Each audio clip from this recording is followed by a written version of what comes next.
दिल्ली में सड़कों की हालत खस्ता है। पीने का पानी लोगों को नहीं मिल रहा है। बिजली का संकट अलग है। कुल मिलाकर दिल्ली विधानसभा का चुनाव बीएसपी बिजली प्लस सड़क प्लस पानी के मुद्दे पर भी लड़ा जा सकता है, लेकिन दुर्भाग्य से यह आरोप प्रत्यारोप तक सीमित है। अब लड़ाई मैथिल ब्राह्मणों को झाड़ 2 कहने पर सीमित हो गई है। ऐसा करने का आरोप बीजेपी के राष्ट्रीय प्रवक्ता शहजाद पूनावाला पर है। पूरा विवाद रिपब्लिक भारत नाम के टीवी चैनल पर हुई एक चर्चा के बाद खड़ा हुआ। इस चर्चा में पूनावाला के अलावा किराड़ी से आम आदमी पार्टी के विधायक ऋतुराज भी शामिल थे। ऋतुराज को पार्टी ने इस बार टिकट नहीं दिया है। उनकी जगह चुनाव से ठीक पहले बीजेपी से आए अनिल झा को उम्मीदवार बनाया गया है। इस चर्चा के दौरान ऋतुराज ने पहले पूनावाला के सरनेम को बिगाड़ते हुए उन्हें चूनावाला कहा। जवाब में शहजाद ने कहा कि ऐसी बातें मैं भी कर सकता हूं। मैं भी कह सकता हूं कि संजय झा झा 1 है और ऋतुराज झा झा 2। मैं भी बोल सकता हूं कि झा 2 हो आप, पर मैं ऐसी बातें नहीं करता। स्पष्ट है कि शहजाद पूनावाला ने मैथिल ब्राह्मणों या झा सरनेम वाले समाज को लक्षित कर कोई टिप्पणी नहीं की। उन्होंने ऋतुराज के चूनावाला का प्रत्युत्तर झा 2 से दिया। ऐसा भी नहीं है कि झा 2 शब्द पहली बार सुनने को मिला है।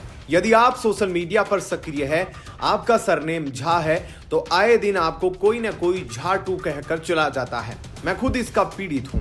ऐसी टिप्पणी करने वाला व्यक्ति या तो आपसे घृणा कर रहा होता है या फिर उसे सार्वजनिक मंचों पर किसी विचार से असहमत होने पर खींच मिटाने के लिए शब्द नहीं मिल रहे होते।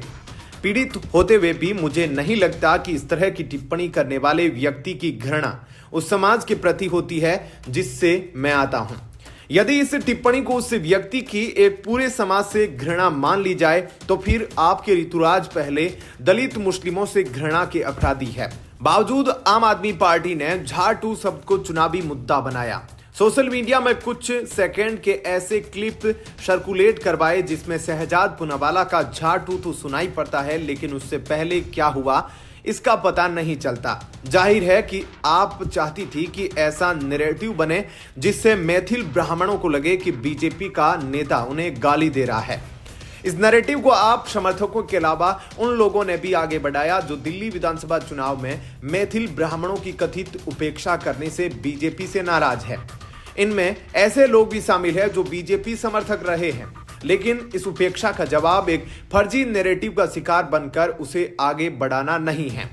यह बात सही है कि बीजेपी जैसी पार्टी के राष्ट्रीय प्रवक्ता को किसी भी स्थिति में ऐसे शब्दों का प्रयोग करने से बचना चाहिए था, लेकिन जब राजनीति में संयम, मर्यादा और नैतिकता गौण हो चुकी है, अरविंद केजरीवाल जैसे धूर्त की पार्टी का नुमाइंदा आपके सरनेम का मजाक बनाता है, तो संयम, नैतिकता और मर्यादा का बोझ केवल बीजेपी पर ही नहीं डाला जा सकता।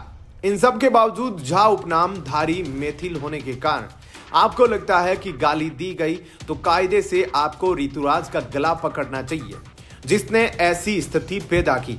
यदि ऐसा किए बिना हम केवल शहजाद पूनावाला का ही गला पकड़ते हैं तो यह वैसी ही टिपिकल मैथिल स्टाइल है जिसमें हम अपने बाल बच्चों के अपराध बदतमीजी पर तो पर्दा डालते हैं, लेकिन दियाद के बाल बच्चों की सामान्य सी भूल को बड़ा चढ़ाकर पेश करते हैं और निंदा रस से आह्लादित होते हैं।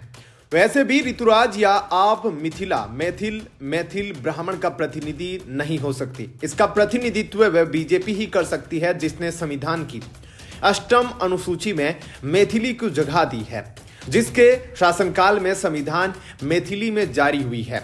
जिस पार्टी के शासनकाल में 2 भागों में विभक्त मिथिला को जोड़ने वाला पुल शुरू हुआ। मैथिल समाज और बीजेपी के बीच के इस पुल को तोड़कर आपको और बदहाली में धकेलना चाहती है। क्या कहना है आपका इस अपडेट पर? कमेंट सेक्शन में अपनी राय जरूर बताएं। वीडियो को लाइक, शेयर और चैनल को सब्सक्राइब कर ले। धन्यवाद। जय हिंद।